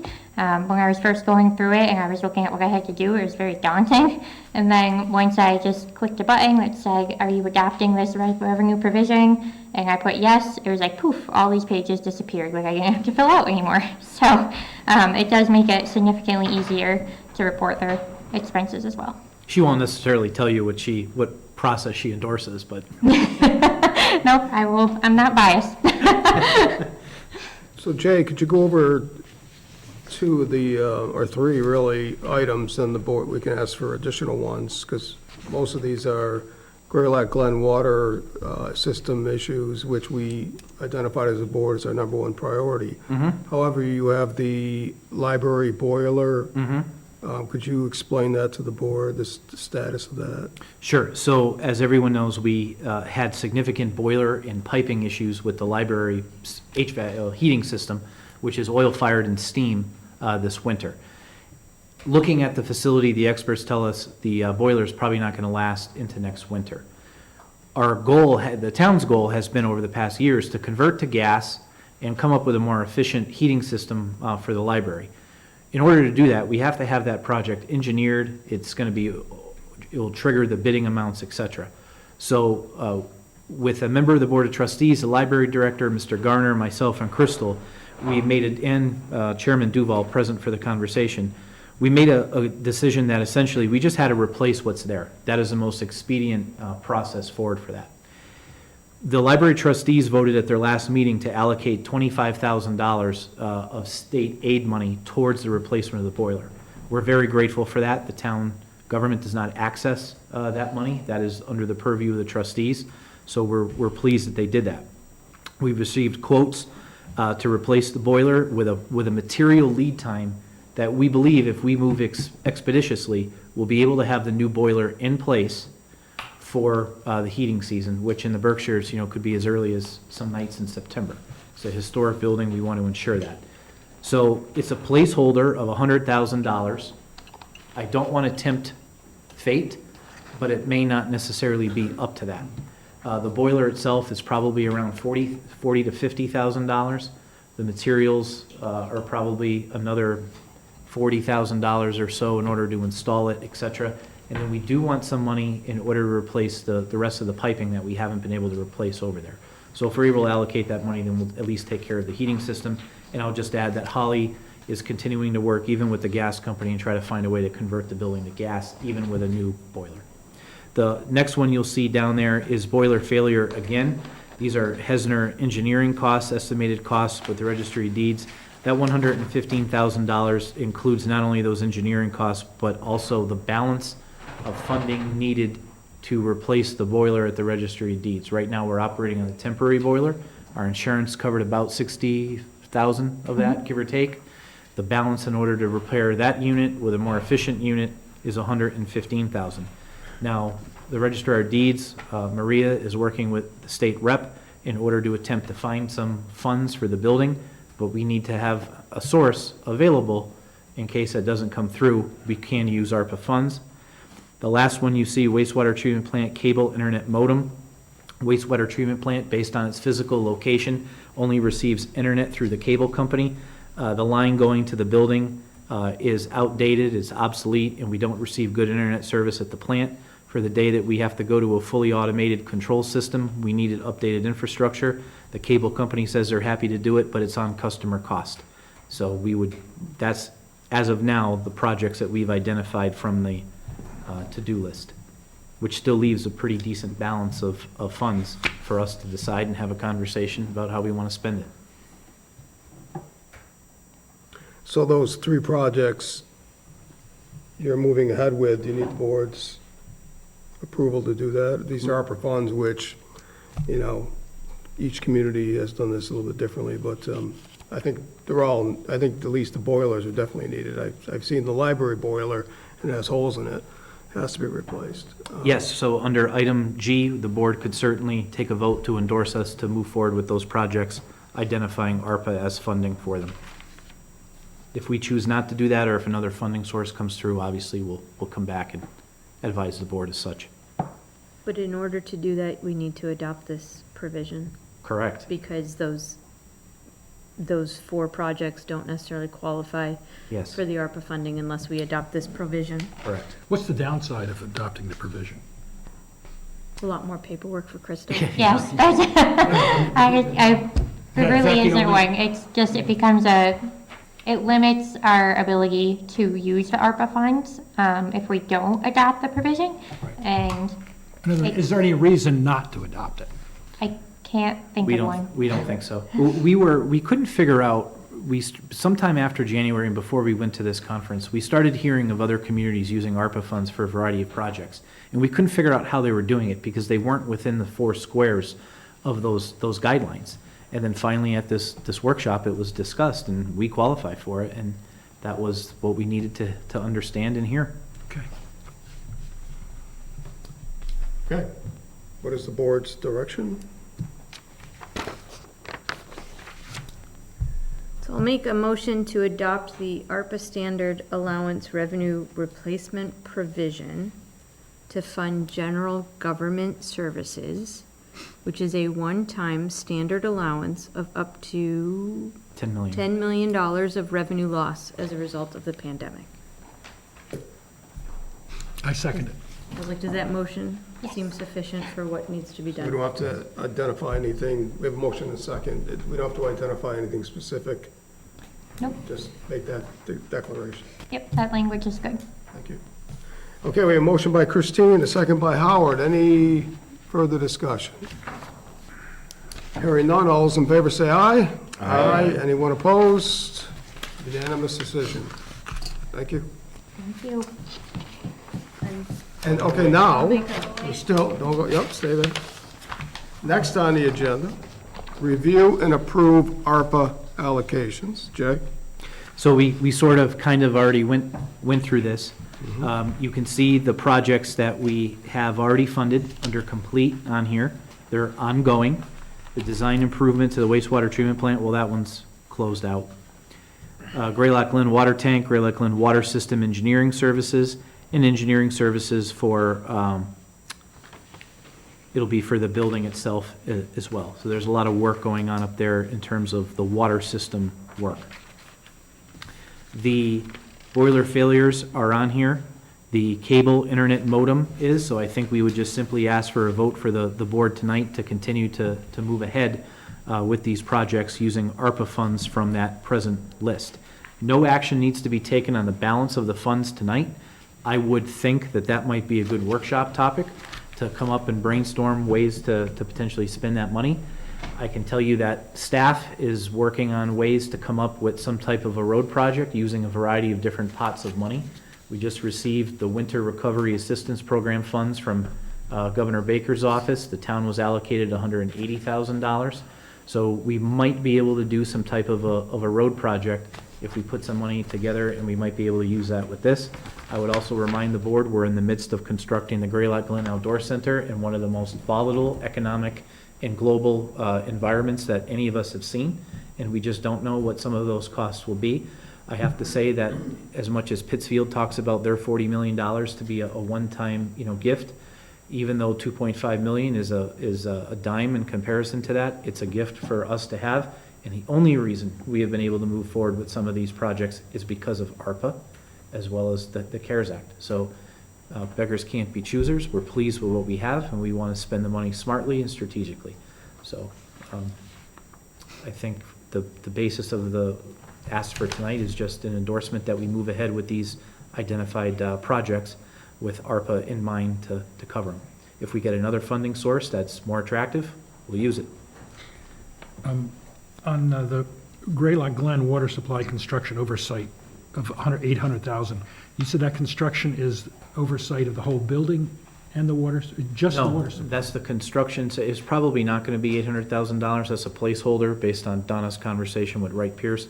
That's the construction oversight for the water system work for the entire Glen, which has to be done concurrently while the building is built in order to supply water to it.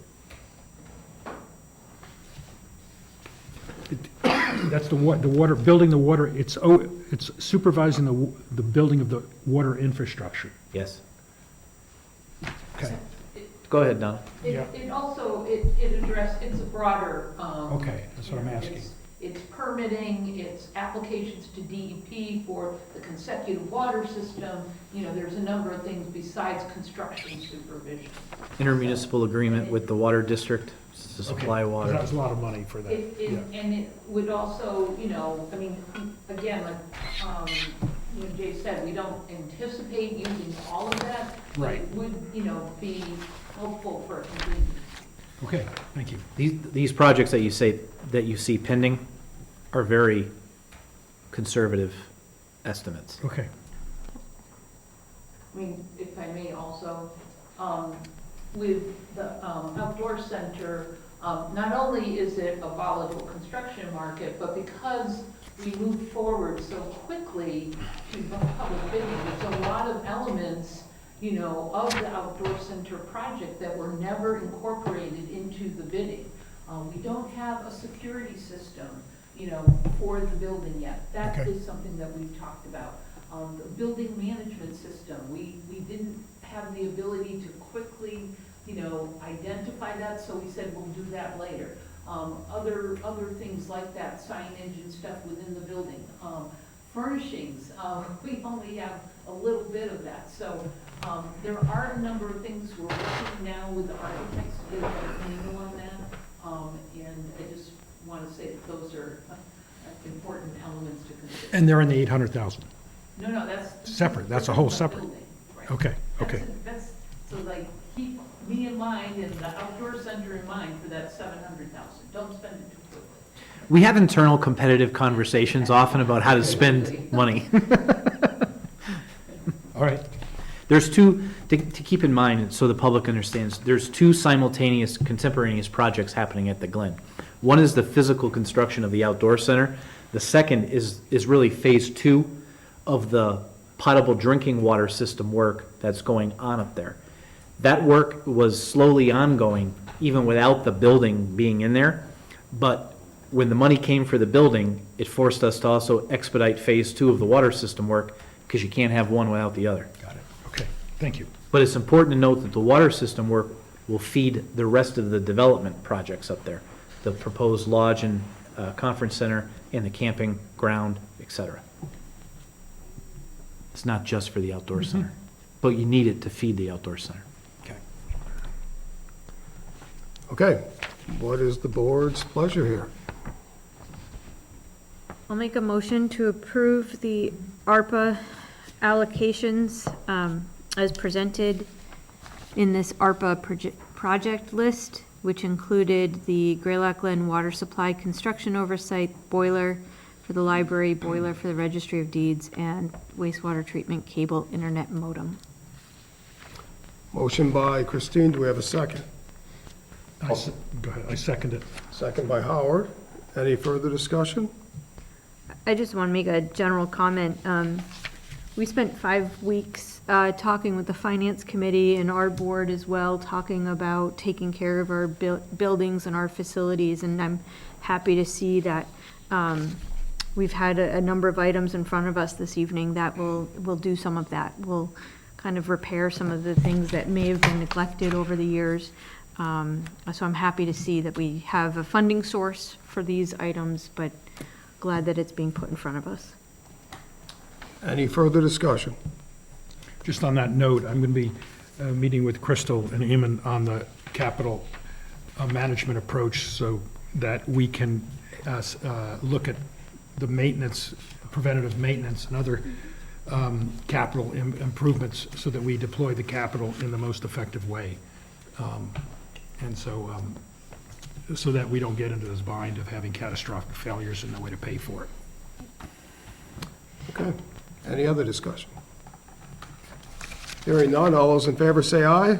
Aye. All those opposed, say no. No opposed, unanimous decision.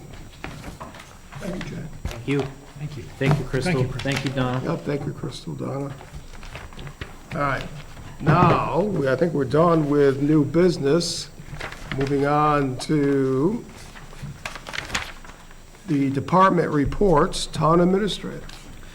Thank you, Mr. Chairman. I only have 2 items tonight. The first is, there may have been some newspaper coverage of this, or at least people know by general understanding that there was a lawsuit filed against the Adams Fire District in terms of how it bills for fire services.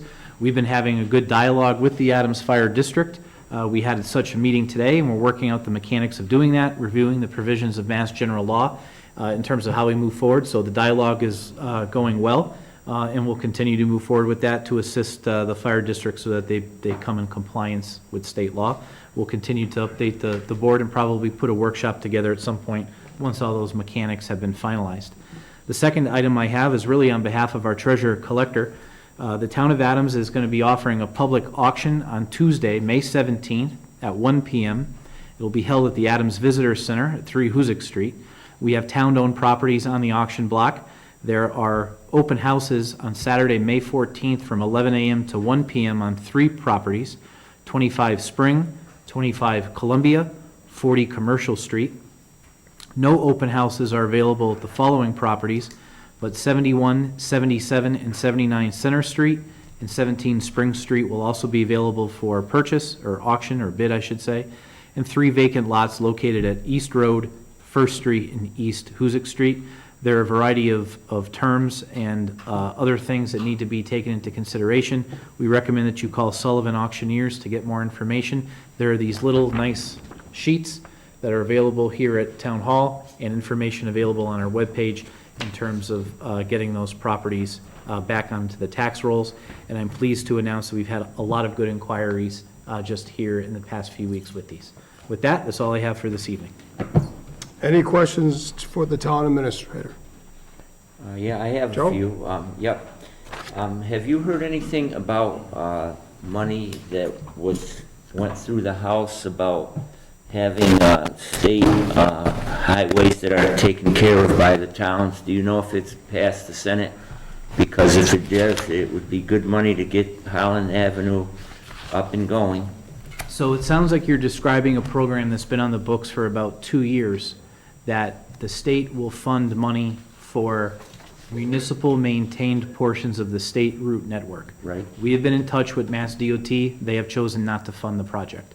We're hoping that in round 2, they'll consider it, but all we hear is they understand we need the funding, but Rep. Barrett is aware of it, Senator Hines is aware of the request.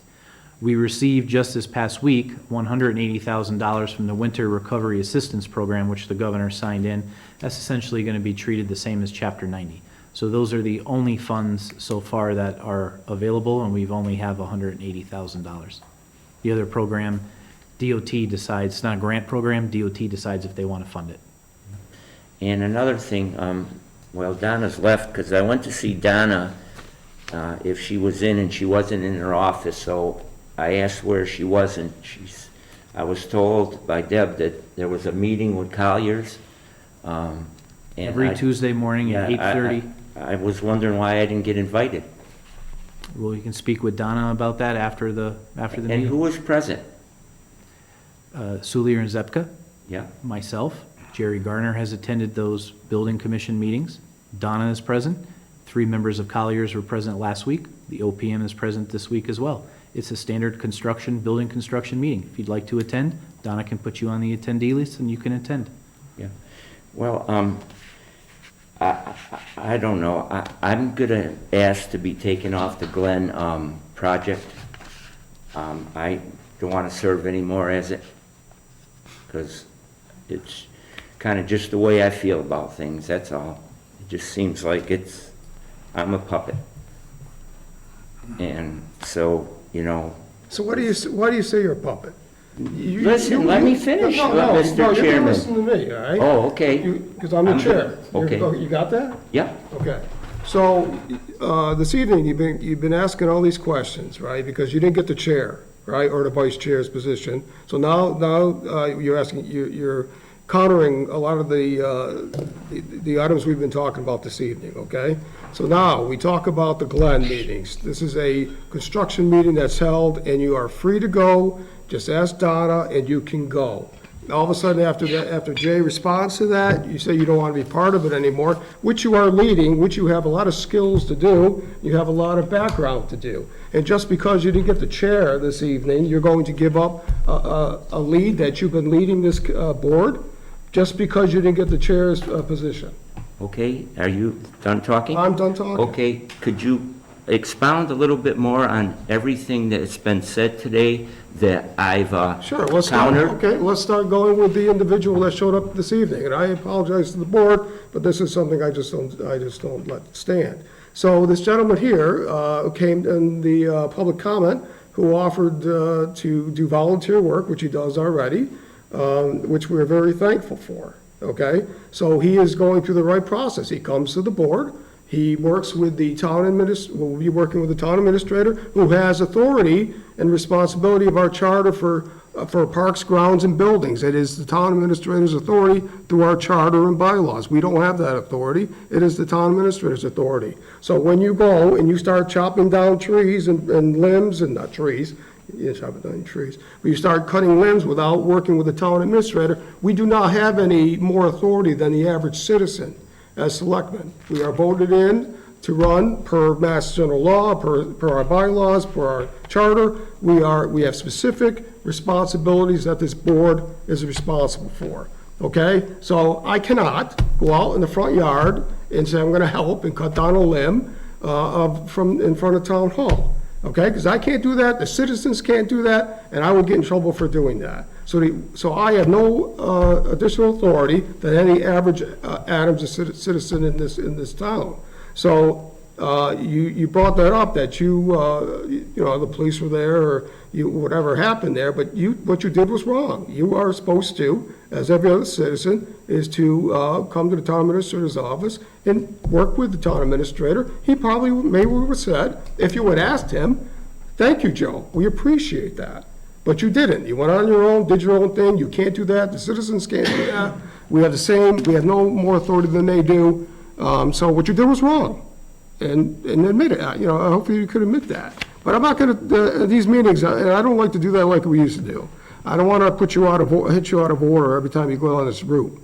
Okay, but I feel I personally, and I think the board does, needs you as our Glen liaison. You do a good job at it. And just because you weren't invited to the meeting, now you're going to say, I'm not going to be on this Glen liaison position, which to me is very important. So Well, I think I can make my own decisions. I agree. Okay, It's unfortunate. I just mean it's an all right, unfortunate okay, decision. You just brought that up, okay? I'll admit that, I brought that up. What else did I do throughout the whole meeting? I just think I said at least three. I said three things. So, it's just unfortunate, Joe. Yeah. Okay? Right from the beginning, just because it's a democratic society, if I was an elected chair, I don't care, all right? It doesn't bother me, all right? So, so it's a democratic process. The board picks who they want. And if they want, whatever they want, that's fine with me, okay? And I'm sure it's fine with the rest of the board. The vote was taken democratically, as required, and we have a chair and we have a vice chair. The vote was taken, that's the way, it's a democratic society, right? So then you had a problem with that. So I just don't understand. It just takes away from the entire meeting when we have to start off that way. So, and as far as I'll say it, but it's unfortunate that you react this way. Well, I'm still going to ask to be taken off of the Glen Committee. That's unfortunate. Okay, and that's it. All right. Next on the agenda is Town Council, Attorney St. John. Since my last report on April 6, I performed work on the following. I attended a meeting with the Community Development Director. I reviewed and corresponded with several parties concerning corrections to the Adams Theater license application. I assisted in the response to a public records request. I spoke with the chair of the Finance Committee regarding ethical issues. I attended and argued at a hearing before the Superior Court concerning a Board of Health issue. The decision was in favor of the town. I attended the April 27 Board of Health hearing. I attended and defended the Board of Health at a 5-hour arbitration hearing yesterday, and I attended a meeting today with the fire district and town staff. Any questions for Attorney St. John? What was the issue with the Board of Health arbitration hearing? That was the hearing, you probably heard me mention the case involving Catherine Foster and the Board of Health, and this was the remand, if you understand what I mean. It was remanded from the Superior Court to an arbitrator to have the hearing start anew with respect to the findings that the code enforcement officer had made concerning her property. Any other questions for Attorney St. John? Hearing none, moving on. Find my agenda again. Thank you, sir. Next is subcommittee and liaison reports. Joe? Nothing. Rick? Nothing. Christine? Nope. Howard? For the Board of Health, were we able to get 2 more positions filled on the Board of Health from the election? I'm aware that one person was elected and that there's a vacant position. Okay. So what are to remind us the rules that now there's an vacant position, do they come to the Board of Selectmen? Is that how that one works for the Board of Health? If there's a vacancy, I believe there is also a write-in campaign, and the town clerk probably has to certify the write-in campaign, I would imagine. Otherwise, a write-in campaign. So if a write-in campaign was successful, consistent with Secretary of State's office, then the position will be filled in that mechanism. If the vacancy is not filled in that mechanism, then the Board of Selectmen and the 2 members of the Standing Board of Health would vote to appoint a person separately to that board. This board has done that in the last 3 years, at least twice, I Right. believe. Did I misspeak, Ed, or is that? No, you're right. That's what happens. And the period of time that it has to be advertised or posted, was it 2 weeks? Or is that, it was just our practice, I think, that once the Board of Selectmen declared the vacancy, I think there's a 2-week period. I'd have to go back to the statute and review it, but that's what I remember. okay, to receive applications, so there's proper notice. Right. Okay. Announcements and go to the order. Joe? Yep, I'd like to thank the people of Adams for their confidence in me. I felt very good about how I was voted in. I certainly felt that the people of Adams respect what I do, and I think all of you know that what I do is in the best interest of each individual. And I was also fortunate to see, having stood out there for 12 hours, seeing a lot of young people, at least 2 of them came up and said, "Oh, this is the first time I'm voting." And that was something that I was happy to see. And I'll continue to do my best for everyone, and thanks once again for all your support, and I'll do my best. And lastly, I always want to bring up Ukraine. Please keep the people of Ukraine in your prayers.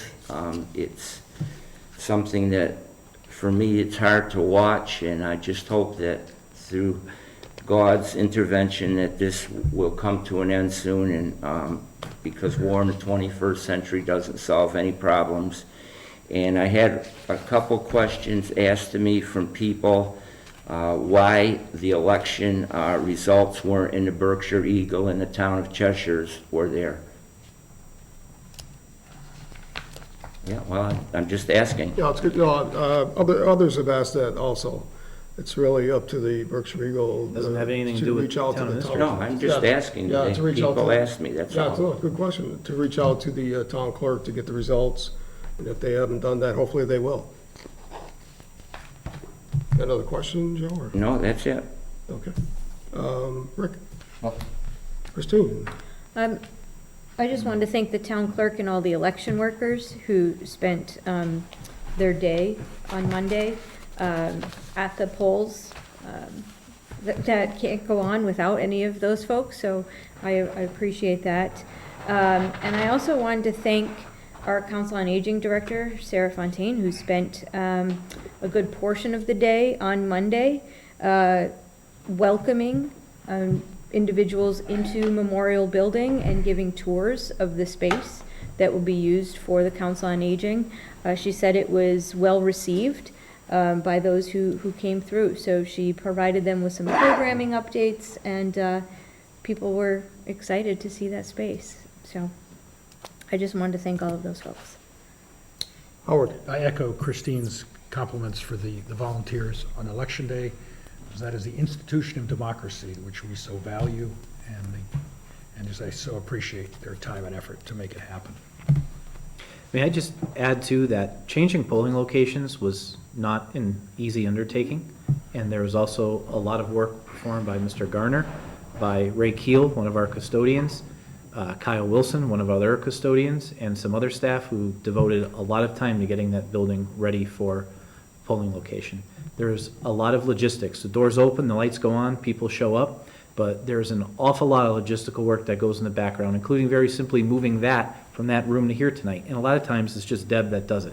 So there's a lot of work whenever we have these community functions that very few people actually do. That's not even necessarily in their job description. And it was a great team effort, and it was great to walk through. I spent some time there myself and walk through with the staff, and it was nice to see Haley smiling that she didn't have to smell diesel and oil fumes, as she said. So I'd like to thank our staff for their efforts to get us over there. Thank you. Okay, hearing nothing else, motion to adjourn. So moved. Second. Motion by Rick, second by Christine. All those in favor say aye. Aye. Opposed, none.